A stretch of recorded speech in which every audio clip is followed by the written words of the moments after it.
Hello and welcome to the Blair Watch Project. I'm Dan, and I am a Seiko fan. If you're here, maybe you're the same. I would recommend hanging around and hearing a little story about some watches that I think actually can be designated as rare. I don't often say that Seikos are rare. You see a lot of advertising of rare Seiko 6106, blah, blah, blah. They're not rare. Nothing is rare. These were all made in a factory, thousands at a time. And honestly, there may not be many of them out in the wild, perhaps. But I assure you that these were made, by the thousands. They're just not rare. If I could say that one watch in my whole collection of many, many, many watches is rare, it's this. This is the only rare watch I own. So I'm going to claim that a few of these watches are unique and perhaps a little bit less ubiquitous than the rest, but this is really the only rare watch that I can say is rare with in good faith. Right? This is a first month production 62 Mas small crown. That's a rare watch. You just don't see them that often.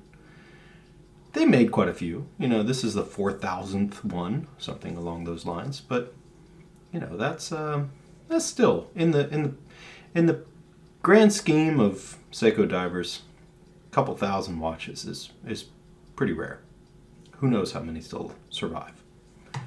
However, I'm going to tell you about some unique watches, something that's kind of cool, and it goes into the story a little bit more deeply about diving watches in general, and how there are actually bodies of standards that are adhered to and that must be truth in advertising, those sorts of things all factor into the kinds of watches that we purchase, that we may just not even realize that there are real numbers that go into a lot of the things that we perhaps take for granted. Most diving watches will never see the ocean. I guarantee you that none of maybe a few actually have seen the ocean, but they are a watch. Everybody wants to look cool when they wear their watch. Of course, unless you're hanging around with other people who understand watches, 99% of the world don't really care what's on your wrist. But we do. We're here for watches, and we appreciate it. So I want to talk to you about the 6105 8000X watches. So these are the pre-Willard, what are known as sometimes the slim Willards. It was the watch after the 150 meter divers that came before them. Of course, the 62 Mas, the venerated early professional divers from Seiko. So this collection here are a few different versions of the same watch. So we have proof dials from the early production. We have resist dials from perhaps mid-production, US-based watches. We have later versions of proof and resist watches. So that's where the uniqueness comes. This was in a transition point for most dive watches at the time. In the world of diving, you had to adhere to specific rules about what you were going to call your watch. And the US was very, I wouldn't say litigious necessarily, but they wanted truth in advertising. You couldn't say waterproof. You could say water resistant, and that had to have specific criteria about the depth and what the kind of water you were in. You were supposed to be able to go over that value and hold water tightness for a certain amount of time. And there were tests, and there were all sorts of things done to get into what is known as the ISO standard. And so Seiko, of course, being one of the largest producers of watches at the time, was beholden to those rules, and they adhered to them. And in doing so, I think they went through a point where they had to actually clear out watches that were being produced in order to make new materials, new things that had different text, different rules, and they had some weird combinations of things. So I'm going to take you just briefly through a few of these watches. So this watch is a new old stock example, and I want you to see a few things. So you can still see the blue sticker here. This is from 1968, so pretty early. And this has 6105, 8000, so basically a non-US. I have all the documentation for this watch. This has a proof dial. You can see it says waterproof, and a proof case. And I want you to see something interesting. Water and proof are separated. Early watches did not have them as one word.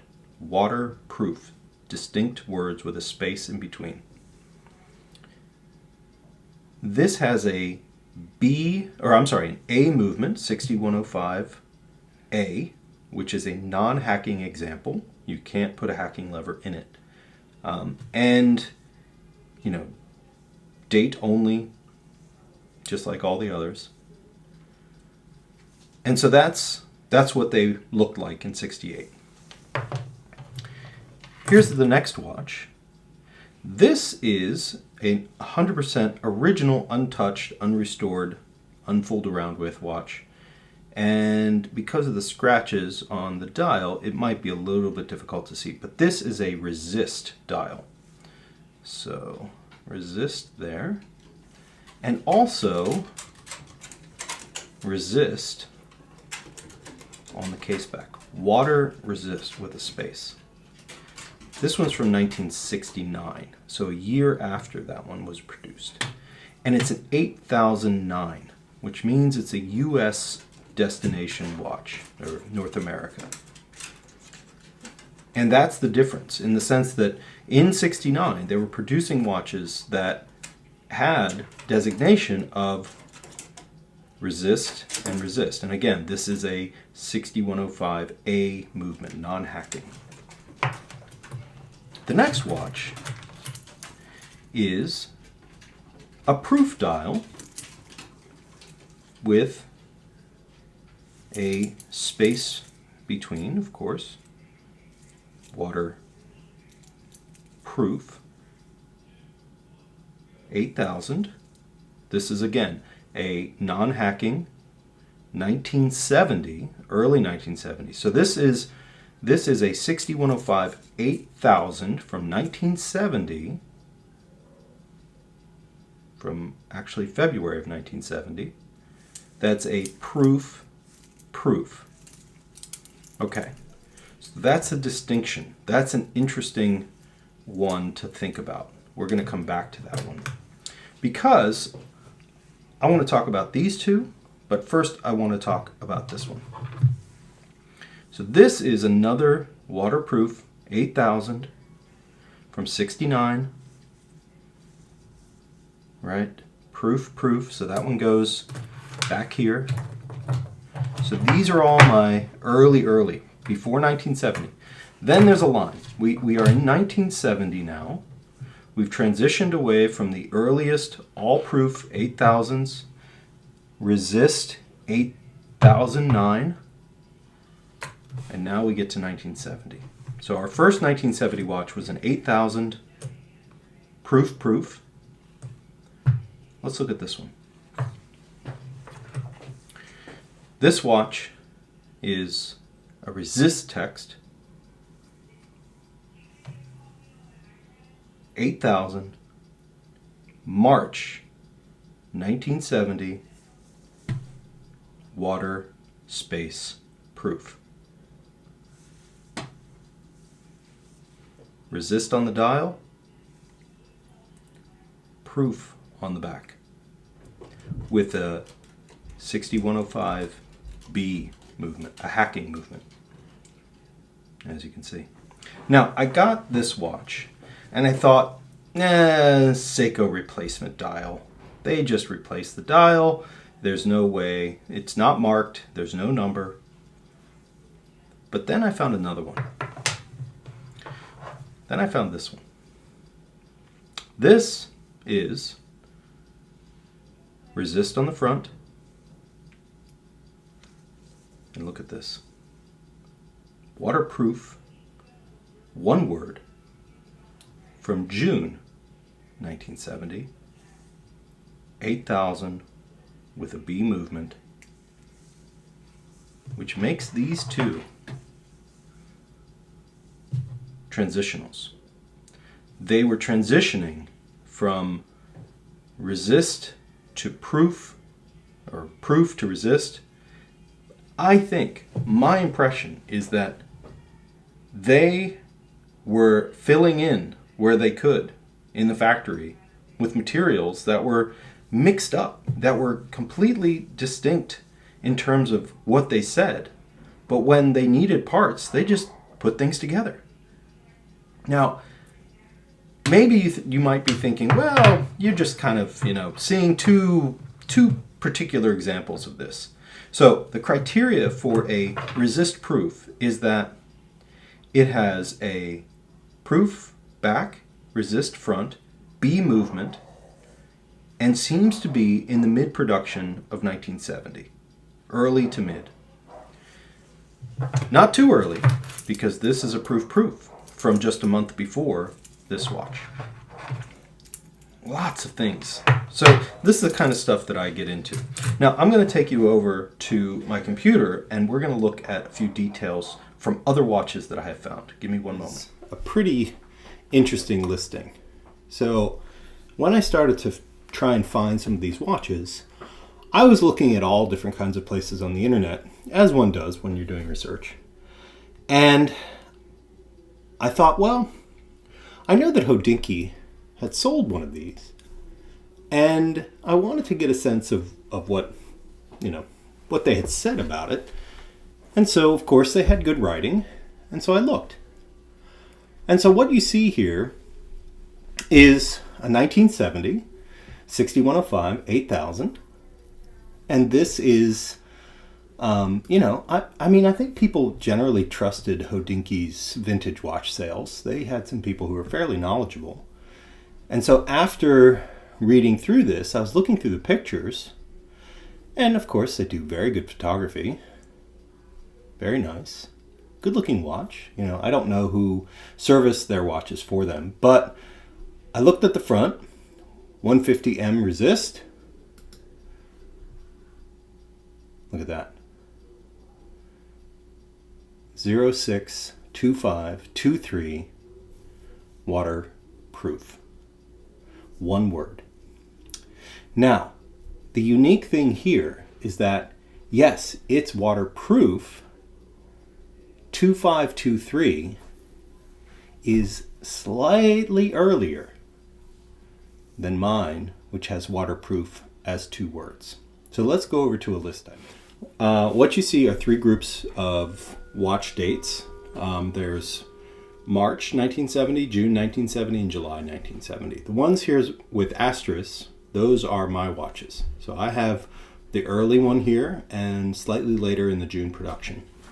Now, what I think is quite interesting is that this is the Hodinkee watch, and here is my watch. This one has a waterproof one word, which is similar to the ones up here, and this has waterproof two words. Now, again, these are pretty big numbers. I mean, separating this grouping is about 6,000 watches, or 6,000 numbers. I'm not sure what the watch numbers correspond to in terms of all of these were in production.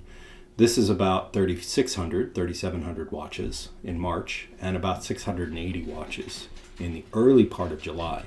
Now, again, these are from websites, from places, from the Hodinkee site, from Wrist Sushi, some other places where people have pictures of their watches that fall into this category of proof and resist, which I think is quite cool. So here's the question, folks. Are these truly rare? Are they rare watches? I don't know. I think they are unique, and maybe that's the best word to describe them. I don't think they're rare like this, but I do think that to find something that has a really distinctive combination of things, it's sort of like numismatists, you know. Watch collecting's a lot like coin collecting. It's finding errors that make things cool. You know, an error dial, error issue, you know, there's lots of things that make coins distinct if they're stamped incorrectly, or, you know, because usually the mint throws things away. I don't think Seiko was out to make something that they were going to recall or change from the factory, but I do think that they had parts and pieces, and they were working to get to the standard. And in doing so, I think they created something unique. And 1970 was also a year of transition for Seiko in the direction of going forward to the Willard. You know, they wanted to get a new watch in production. Now, there are proof Willards, which is kind of cool. But I think having something with proof and resist in the same watch,